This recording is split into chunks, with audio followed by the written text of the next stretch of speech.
अगर आप यह देख रहे हैं तो आप शायद यह बेचैनी, यह खामोश उम्मीद, यह चुपचाप दिल टूटना जानते होंगे। इनफर्टिलिटी सिर्फ एक शब्द नहीं है, यह भावनाओं का एक तूफान है, एक ऐसा सफर जो अदृश्य और भारी दोनों लग सकता है। आप अकेले नहीं हैं, दुनिया भर में लाखों लोग चुपचाप इस बोझ को उठाते हैं। हर कहानी अनोखी, हर दिल जवाबों, आराम और जुड़ाव की तलाश में है। अनिश्चितता के बीच उम्मीद भी है, हिम्मत, लचीलेपन के पल और आगे बढ़ते रहने की खामोश ताकत। निराशा जब सपने कुछ समय के लिए टल जाते हैं और भावनात्मक बोझ बहुत ज्यादा लग सकता है। और भावनात्मक उतार चढ़ाव भावनाओं का एक रोलर कोस्टर जो मजबूत से मजबूत रिश्तों पर भी दबाव डाल सकता है। ऊंचाइयां रोमांचक होती हैं, लेकिन नीचे विनाशकारी हो सकती हैं। अगर आप इनफर्टिलिटी का सामना कर रहे हैं तो जान लें कि आप अकेले नहीं हैं। ऐसे अनगिनत और लोग हैं जो इसी तरह की चुनौतियों का सामना कर रहे हैं, इसी तरह की उम्मीदें और डर साझा कर रहे हैं। यह एक साझा मानवीय अनुभव है, एक ऐसा बंधन जो दुनिया भर के व्यक्तियों और जोड़ों को जोड़ता है, समुदाय और समझ की भावना प्रदान करता है। भावनात्मक बोझ वास्तविक है, जो न केवल सीधे तौर पर शामिल व्यक्तियों बल्कि उनके परिवारों और दोस्तों को भी प्रभावित करता है। रिश्तों और मानसिक स्वास्थ्य पर असर डालना, अलगाव, चिंता और यहाँ तक कि डिप्रेशन की भावनाओं को जन्म देना। प्रोफेशनल मदद लेना ताकत की निशानी है, लेस जोरी की नहीं। खुलकर बात करके हम इनफर्टिलिटी से जुड़े कलंक को तोड़ सकते हैं, उन लोगों के लिए अधिक सहायक और समझने वाला माहौल बना सकते हैं जो संघर्ष कर रहे हैं। और सहायता प्रदान करना व्यक्तियों और जोड़ों को अपने अनुभव साझा करने और दूसरों से जुड़ने के लिए एक सुरक्षित स्थान प्रदान करना जो समझते हैं। यह सफर लचीलेपन और धैर्य की परीक्षा लेता है, अनिश्चितता के सामने ताकत और दृढ़ता की मांग करता है। लेकिन इसे समझना उम्मीद की दिशा में पहला कदम है, आपको सूचित निर्णय लेने और अधिक आत्मविश्वास के साथ आगे की चुनौतियों का सामना करने के लिए सशक्त बनाना। आइए जानें कि इनफर्टिलिटी का क्या मतलब है, इसकी जटिलताओं और बारीकियों में गहराई से उतरें, इसके कारण उन विभिन्न कारकों की जांच करें जो फर्टिलिटी चुनौतियों में योगदान कर सकते हैं और कैसे ज्ञान आपके अगले कदमों को सशक्त कर सकता है, आपको अपने लिए वकालत करने और अपने प्रजनन स्वास्थ्य के बारे में सूचित विकल्प बनाने के लिए उपकरण और संसाधन प्रदान कर सकता है। इनफर्टिलिटी को प्रेगनेंसी अचीव करने में इनएबिलिटी के रूप में डिफाइन किया गया है, एक ऐसी चुनौती जिसका सामना अपने परिवार को शुरू करने या बड़ा करने की उम्मीद करने वाले कई लोग करते हैं। यह एक बहुत ही पर्सनल और अक्सर इमोशनल एक्सपीरियंस होता है जो इंडिविजुअल्स और कपल्स को बहुत ज्यादा इम्पैक्ट करता है। इनफर्टिलिटी क्या है, यह समझना रिप्रोडक्टिव हेल्थ की कॉम्प्लेक्सिटीज को नेविगेट करने में पहला कदम है। विशेष रूप से इनफर्टिलिटी को 1 साल तक रेगुलर अनप्रोटेक्टेड सेक्सुअल इंटरकोर्स के बाद एक सक्सेसफुल प्रेगनेंसी अचीव करने में फेलियर के रूप में क्लिनिकली डिफाइन किया गया है। हालांकि यह टाइम फ्रेम 35 साल से ज्यादा उम्र की महिलाओं के लिए एडजस्ट किया गया है। इस एज ग्रुप में डेफिनेशन 6 महीने तक बिना सक्सेस के कोशिश करने में शिफ्ट हो जाती है। यह एज के साथ फर्टिलिटी में होने वाली नेचुरल डिक्लाइन के कारण होता है। यह आपकी सोच से ज्यादा कॉमन है। बहुत से लोग इनफर्टिलिटी को लेकर अपनी मुश्किलों में अकेला महसूस करते हैं, लेकिन रियलिटी ये है कि यह पॉपुलेशन के एक बड़े हिस्से को इफेक्ट करता है। असल में दुनिया भर में हर 6 में से एक व्यक्ति अपने रिप्रोडक्टिव लाइफ में किसी न किसी समय इसका अनुभव करता है। यह स्टैटिस्टिक इनफर्टिलिटी के वाइड स्प्रेड नेचर को उजागर करता है और ओपन कन्वर्सेशंस और एक्सेसिबल रिसोर्सेज के इम्पोर्टेंस को रेखांकित करता है। पुरुष और महिलाएं लगभग बराबर रूप से इफेक्ट होती हैं, जिससे यह गलत धारणा दूर होती है कि इनफर्टिलिटी केवल महिलाओं का मुद्दा है। Mail factor infertility overall infertility rates में महत्वपूर्ण योगदान देता है और कई केसेस में कारण पार्टनर्स के बीच शेयर होता है या पूरी इन्वेस्टिगेशन के बाद भी अनएक्सप्लेन्ड रहता है। यह फ्रस्ट्रेटिंग हो सकता है, लेकिन यह याद रखना इम्पोर्टेंट है कि अनएक्सप्लेन्ड इनफर्टिलिटी एक रिकॉग्नाइज्ड डायग्नोसिस है। इसे समझना ब्लेम को हटाने में मदद करता है और रिलेशनशिप के भीतर एक और सपोर्टिव एनवायरनमेंट को बढ़ावा देता है। इनफर्टिलिटी एक शेयर्ड जर्नी है और म्यूचुअल सपोर्ट बहुत इम्पोर्टेंट है और दोनों पार्टनर्स को एक साथ इवैल्यूएशन और ट्रीटमेंट लेने के लिए इंकरेज करता है। एक कॉम्प्रिहेंसिव फर्टिलिटी असेसमेंट में पोटेंशियल कंट्रीब्यूटिंग फैक्टर्स को आइडेंटिफाई करने के लिए दोनों पार्टनर्स के लिए टेस्टिंग इंक्लूड होती है। यह जानना कि कब हेल्प लेनी है एम्पावरिंग होता है, जिससे आप अपनी रिप्रोडक्टिव हेल्थ पर कंट्रोल कर सकते हैं। अर्ली इंटरवेंशन अक्सर एक सक्सेसफुल प्रेगनेंसी के चांसेस को इम्प्रूव कर सकता है। इनफर्टिलिटी एक मेडिकल कंडीशन है जिसे दुनिया भर के हेल्थ केयर प्रोफेशनल्स रिकॉग्नाइज करते हैं। कोई पर्सनल फेलिंग नहीं, बल्कि एक मेडिकल चैलेंज है जिसे एप्रोप्रिएट केयर और सपोर्ट से एड्रेस किया जा सकता है। इसकी प्रीवेलेंस को रिकॉग्नाइज करने से आइसोलेशन और शर्म की फीलिंग्स कम हो सकती है, जो आमतौर पर इनफर्टिलिटी से जुड़ी होती हैं, और लेस यूनिटी को बढ़ावा मिलता है, जिससे शेयर्ड एक्सपीरियंस और म्यूचुअल अंडरस्टैंडिंग के लिए एक जगह मिलती है।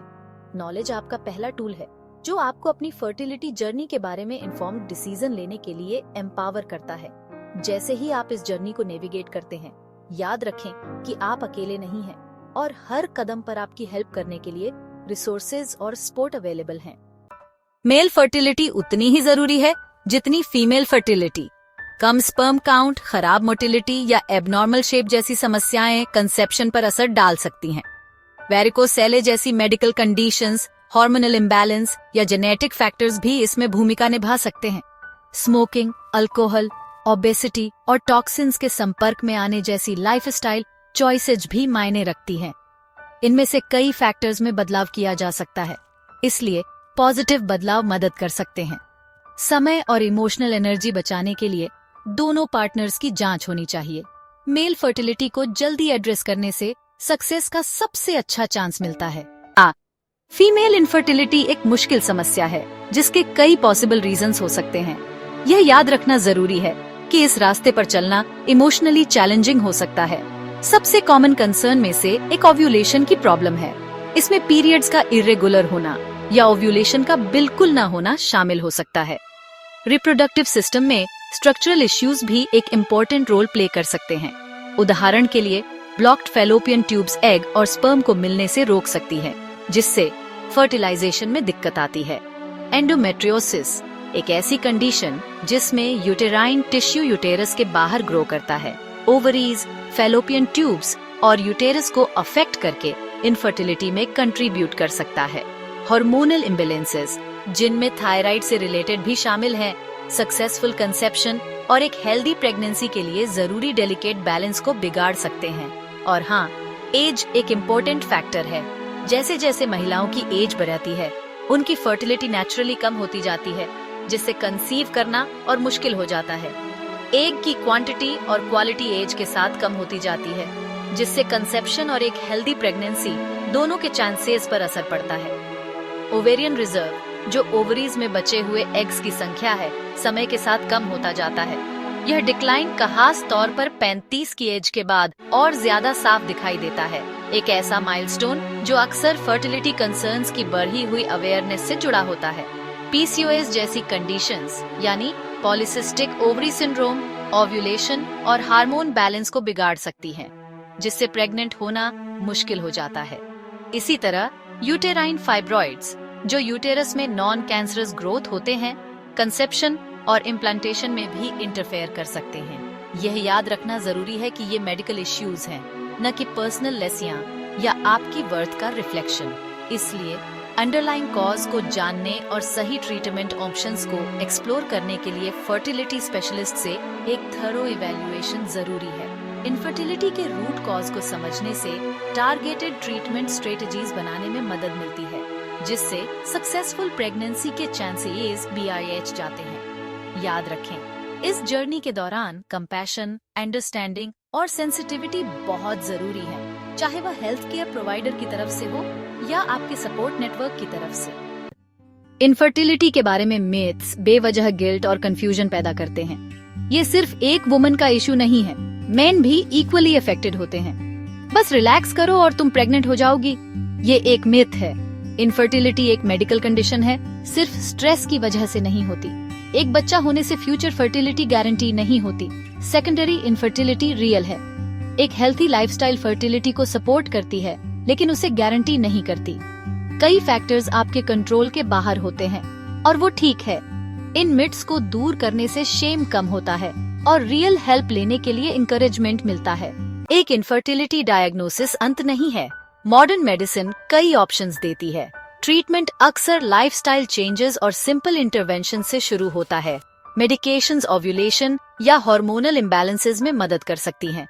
IUI जैसी प्रोसीजर्स और IVF कॉम्प्लेक्स केसेस के लिए एडवांस्ड सॉल्यूशंस देती है।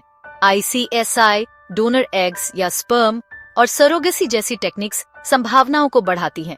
एक रिप्रोडक्टिव स्पेशलिस्ट के साथ काम करें ताकि आपके लिए सही प्लान मिल सके। ये फील्ड इवॉल्व हो रहा है और पहले से कहीं ज्यादा उम्मीद दे रहा है। फैमिली बनाने के कई रास्ते हैं। इनफर्टिलिटी जितनी एक फिजिकल जर्नी है, उतनी ही इमोशनल भी। इसका स्ट्रेस, अनसर्टेनिटी और बार बार मिलने वाली निराशाएं बहुत ज्यादा हो सकती हैं। प्रोफेशनल काउंसलिंग और सपोर्ट ग्रुप्स आपको इससे निपटने में बहुत हेल्प करते हैं। उन लोगों से जुड़ना जो समझते हैं, आइसोलेशन कम कर सकता है। अपने पार्टनर के साथ खुलकर बात करना बहुत जरूरी है। दोस्तों और फैमिली का एक सपोर्ट सिस्टम बनाएं और प्रोफेशनल से भी हेल्प लें। खुद के लिए दयालु रहें और खुद को दुख मनाने दें। आपकी इमोशनल हेल्थ ही आपकी स्ट्रेंथ की नींव है। इनफर्टिलिटी शायद आपको बहुत परेशान कर रही होगी, लेकिन यह आपको डिफाइन नहीं करती। आप इस डायग्नोसिस से कहीं ज्यादा हैं। आपकी वर्थ कंसीव करने की आपकी एबिलिटी से बंधी नहीं है। इनफर्टिलिटी का सामना करने के लिए हिम्मत और ताकत चाहिए। अपनी रेजिलियंस को सेलिब्रेट करें और उम्मीद बनाए रखें। एक फैमिली बनाने के कई तरीके हैं और एक फुलफिलिंग लाइफ जीने के भी। सपोर्ट के लिए आगे बढ़ें। आप अकेले नहीं हैं। यह जर्नी आपको एक ज्यादा कंपैशनेट और रेजिलिएंट इंसान बना रही है। याद रखें, आप स्ट्रांग हैं, वर्दी हैं और इस डायग्नोसिस से कहीं ज्यादा हैं।